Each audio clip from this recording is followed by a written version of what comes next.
Hi, I want to welcome everyone to our Q&A. Hello, Fantastic Fest and Fangoria folks. Hopefully you just watched Nocturne, directed by Zoo Quirk, and we have Zoo Quirk here to talk about all the choices that she made in this fantastic movie that you just saw. So hello, Zoo. Hi, how's it going? It's going pretty okay. It's nice to just relax and escape by watching some genre films, and Nocturne is part of that escape. Um, for you, maybe not so much because you've done quite a lot of work to bring this to our screens. So I would love to kind of dig into where you kind of started and the process Mm. of making this movie. For those of you who just watched, obviously there's some spoilers, so hopefully this doesn't spoil anything for you. But this is a Faustian bargain tale set in a music school. And so I was hoping you could talk a little bit about the genesis of this project. Yeah, for sure. I've always kind of been fascinated by the whole deal with the devil narrative. I grew up playing music. I played classical violin, so I was very much involved in that world myself, especially when I was a teenager. Although, unlike Juliet, I recognized at the age of 18 that I had neither the talent nor the will and ambition to make it in music. So I went a different route.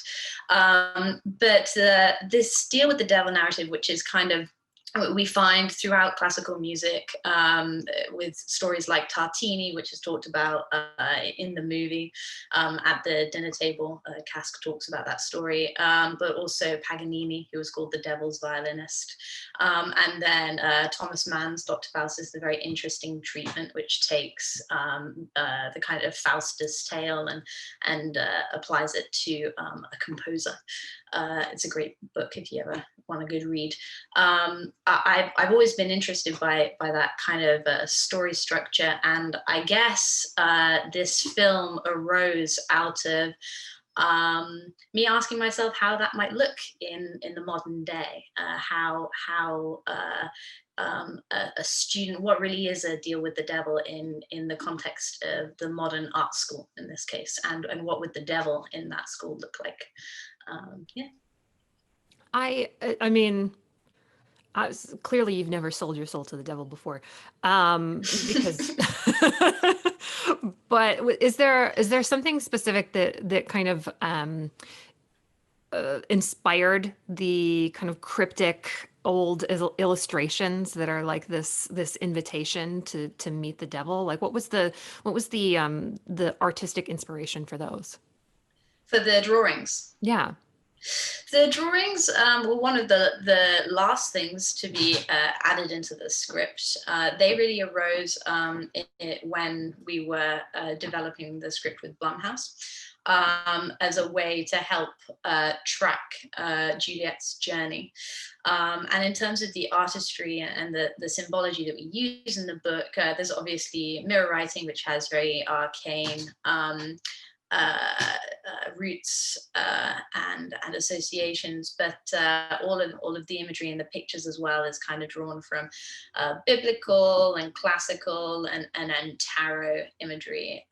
It's kind of drawing from a hodgepodge of different sources, and what we ended up with was this quite predictable, deliberately predictable journey that is carved out for Juliet near the start of the movie, and which inevitably ends in an act of sacrifice. Whether you think that act of sacrifice is her literally stepping off the roof or her just performing her concerto, which I hope is something people pick up on, that maybe it doesn't quite click up which one you're watching at the end. Yeah, I think, it's a tricky thing that you're doing with the ending too, because we don't know exactly which reality is reality. Is that what you had going in to the process, or was that something that you developed later on when you were working with Blumhouse, or? I always wanted the ending to feel ambiguous in some way. I think a lot of people watch this movie and take away that she's dead. But I was hoping the very final shot where we draw out from Juliet and all the students are walking past her, and not noticing her. There's kind of a double effect we're going for there. Firstly, it's kind of symbolic of the lack of care this school has for its students. They talk a good game, but they don't play a good game in terms of pastoral care. And also, it's kind of calling into question whether she really is there. I mean, earlier in the movie, Cask talks about the act of performance as an act of sacrifice. And of course, we've established through the movie that Juliet has sacrificed her entire childhood to this demon of achievement and classical ambition, ambition in classical music. And the act of performing the concerto is itself a sacrifice. So I would like it to be a possibility in the audience's mind that final shot is more metaphorical than literal as well. You keep mentioning your lead character, Juliet, Julie. She is played by the actress Sydney Sweeney, and I think a lot of people probably know Sydney from Euphoria, I would say, the HBO show. And I was wondering what you could tell us about the casting project and working with these young actors. So Juliet is the main character in the movie, and she's in every single scene, most shots. She really is the linchpin of the movie. The movie really is a journey inside her head. So it was really important we find the right actor to portray her on screen. We struck gold with Sydney Sweeney. She is fantastic in this movie, but we were also incredibly fortunate to find Madison as well, because they not only look fairly similar, I mean, they could be taken for sisters, if not twins, but they actually went to school together. They went to high school together, so they'd known one another for years before they even started reading lines together. And I feel like that really comes through in the movie. You get a sense that these sisters have a real history with one another, and they're both just fantastic actors. Was that random that you found Madison Iseman and Sydney Sweeney and they just happened to know each other, or was that orchestrated? That's a music pun, by the way. Very pun fully intended. I don't think it certainly wasn't intentional on our part. We didn't know that they knew one another. I think it can be quite a small world acting, so they might have come across one another anyway. But the fact that they went to school together and they went back that long, that was definitely a complete coincidence and a very lucky one for us. Oh, obviously, yeah, that's amazing. The problem usually when people are making movies about music is that you also have to make music. And sometimes that music has to be as good or, better than something else. Like their music is so integral to the story. And for this, you have the electronic musician and composer Gazelle Twin doing the score. So I was hoping that you could talk about the journey to find her for this, and then also working to perfect it to make sure that sound imitates feeling, and there's a kind of a symbiosis with the two things. Yeah, so I met Elizabeth, which is Gazelle Twin's real name. I met Elizabeth just before I came out to start pre-production in the US for this movie. I had heard her music on Spotify. I'd listened to her entire catalog, and it was immediately apparent to me that she had something incredibly special. I could feel the devil in her music, and I really wanted her to be involved on the project. It was my first feature. I really wanted the music to be something special. So I contacted her, and we met up and we had a coffee. And it just became apparent that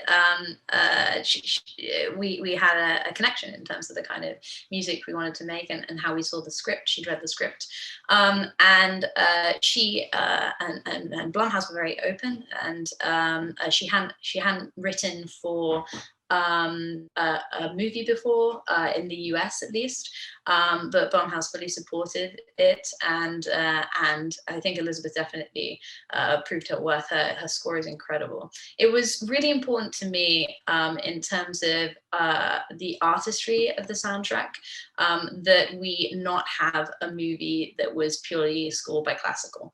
There was a version of this movie where we scored the entire thing with classical instruments, if not directly lifted classical pieces.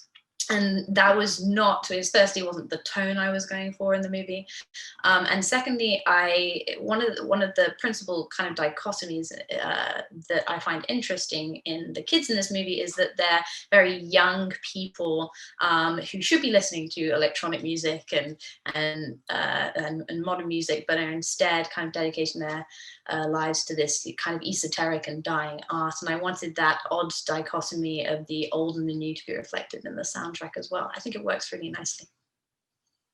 I'm curious exactly how much research that you may have put into um, figuring out what life is like for these young people in a school like this.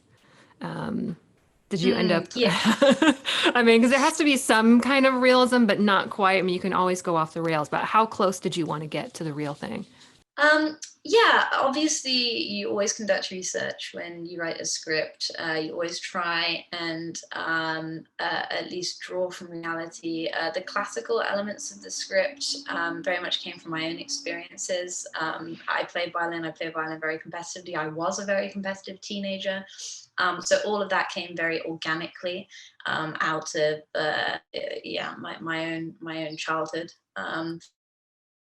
Boarding school itself, the arts boarding school, is a kind of phenomenon that is rarely seen in America. I think there are 3 major arts boarding schools here, and we did talk to kids who had attended these. I also talked to kids back in Britain and the UK who had attended the music boarding schools there, which are even more specialized and even more intense. So yeah. Drew from a number of sources on that. I mean, you're also kind of working with some sensitive issues like self-harm and that kind of thing. Did you feel like you had to be careful about any of that, or? Of course, but you always try and discuss these things with an element of subtlety and sympathy. I think one of the primary goals with Moira was to make her into something of an enigma. We don't really learn much about Moira through the movie, and I guess that means we don't really go into what happened to her that much. I don't know whether that's a good or a bad thing, whether that's a good treatment or a bad treatment, but it's what worked for the movie.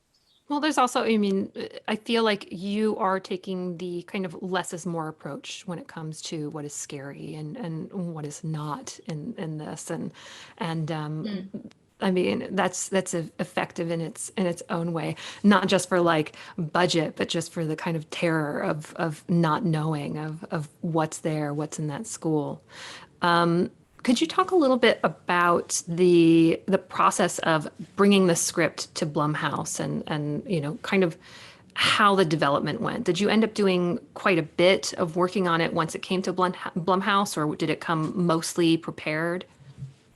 Yeah, I wrote the script a couple of years ago and was developing it with a UK production company. At the time that it apparently reached the desks of Blumhouse. I don't know how it got there, but apparently someone read it and passed it through the company. It was just So magic. It just arrived on a desk like a kind of Harry Potter like poof, it's yeah, there. Like so someone had clearly passed it on at some point. I think that's how these things work. Just kind of get passed around, and you don't really know where they are. Once they're released into the wild, they could go anywhere. But yes, so Blumhouse had the script. I think they took it to Amazon, and Amazon liked the script as well. And so by the time they came to me and talked about the project and kind of asked me to be part of it, which was a very lucky event for me. It was kind of already an offer. That there was no real development that happened before that. There was a little bit of development that happened between that decision to be part of the Welcome to the Blumhouse slate and pre-production, but to be honest, it moved so fast that we maybe only got a few weeks of development in before we were deep into the production processes. So yeah, everything happened at light speed. I mean, I guess that's how it happens though too. I mean, this is your first Mm. feature as well, correct? Yeah, it is. I'd only made shorts before this, not only shorts, but shorts in the UK, where things are a tiny bit different. So really, I was jumping in at the deep end, kind of learning at how the US system worked, and also making my first feature. It was an incredible experience. I wouldn't trade it for the world. And Blumhouse and Amazon were both incredibly supportive throughout that process. I think they're very interested in promoting young voices, particularly with this late diverse voices. And they really came through in the way that we all worked on the movie together. I mean, you had mentioned this before, and you just mentioned it just now, that it's different working in the US than it is working in the UK, but also in like the kind of changes that you have to do in the script. I was wondering if there was Mm. something weird that you could point out that you had to change in the script because you're like, this does not fly in the US set story. Um, there is one. There is, yeah, there were many instances of slang that we had to change. Hmm. I had to kind of adapt how a lot of the characters spoke. There was one line which fell through the cracks, not in the sense that no one pointed out, because we did all notice it, and you knew it wasn't really US parlance, but we decided to keep it on in anyway. In his first lesson with Juliet,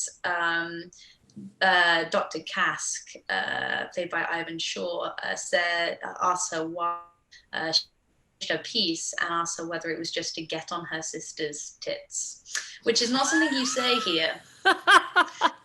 It's really not something you say here, but it's something we say. It means was it just to annoy your sister? But you know, several times an American on the production, which was everyone, would go, what does this mean? And I'm not sure it means what you think it means here in this country. But we decided to keep it because it just kind of worked for the character, and I thought it just worked in the context of the scene. So there you go. I hope everyone enjoyed that line. No, I'm very happy that you had that. As we kind of wrap up, I would love to talk about the visual style for this film, because you worked with Carmen Cabana on this, I believe, and Mm-hmm. I'm just curious how you guys developed that style because it's a very I don't want to say austere. It's almost ethereal. There's a kind of sense of like a sheen to it, you know, in the color and in the setups of the shots. Can you talk a little bit about that process? Yeah, for sure. So Carmen and I, from the start, it was very clear to us that we kind of shared an eye, and we shared a lot of influences. And when we were putting together the lookbook for Nocturne, we drew heavily from East Asian cinema, particularly Korean and Japanese cinema. And also kind of old masters like Bergman and early Polanski, Hmm. and the use of color, that you bring it up, because we did try to reflect Juliet's journey as much as possible in color. A lot of the early scenes in the movie, and a lot of the school-based scenes, the reality-based scenes, have this extremely cold tone to them, and then we bring in much more psychedelic color, particularly reds and yellows, when she's dreaming, and the color yellow or gold has highly symbolic meaning within the film, as well as kind of this golden light that lures Juliet to her death. But yeah, otherwise we just tried to make the movie look good, really. And that was Yeah, the sure. plan. Just make it look good. Yeah. The last thing that I want to bring up is the kind of the making of one of the last shots that you have in the film, which I think is, you know, quite lovely, where we are either in reality or not, and her body is draped in this very interesting way, looking out at the world. And I was hoping you could just Mm. kind of set that up of how you created that. Yeah, that last shot was hard to get. We had a number of issues that day on set that we kind of had to work through. Things go wrong on film sets, and this was one of those days where everything seemed to be going wrong. But we managed to put the shot together, and it actually looks quite different to how it was supposed to. But happily, because I think it turned out quite well. But I vividly remember having to ask Sydney to lie on her back with her arms in this really odd position and her head upside down and fake blood all over her face as we drew out incredibly slowly from her and cued all of these actors and extras who were wiping the screen and kind of performing as well on camera. And it took many takes. And every single time, Sydney had to hold this incredibly painful position on this incredibly uncomfortable sculpture. And she did it like a trooper. I think she was sick as well that day. I think she had a cold. So it was really tough for her. And she just got up every single time and did it, zero complaints. She's a soldier, that girl. So we managed to get the shot. Thank you, Sydney Sweeney.